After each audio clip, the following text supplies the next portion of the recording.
الحمد لله الذي خلق الأرض والصلاة والسلام على نبيه المصطفى. أما بعد فأعوذ بالله من الشيطان الرجيم.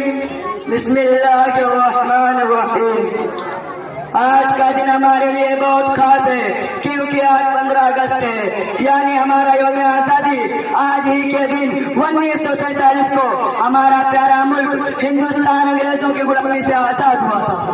ہزاروں مجاہدین آزادی نے قربانیاں دی، جیلیں کاٹی اور اپنے جانوں کا نذرانہ پیش کیا. انہیں قربانیوں کی وجہ سے آج ہم آزاد فضا میں سانس لے رہے ہیں.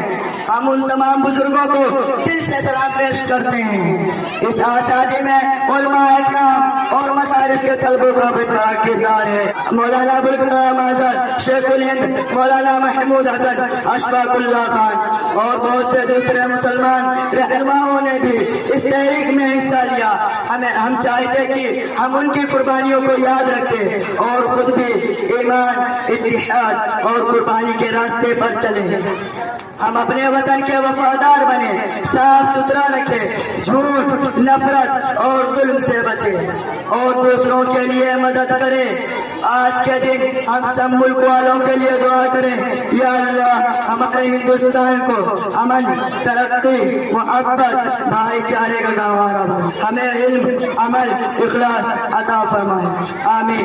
آخر میں کہنا چاہوں گا، سارے جہاں سے ہندوستان ہمارا، صبر کے جہاں سے اچھا ہندوستان ہمارا، ہم بلبلیں گل ستا ہمارا.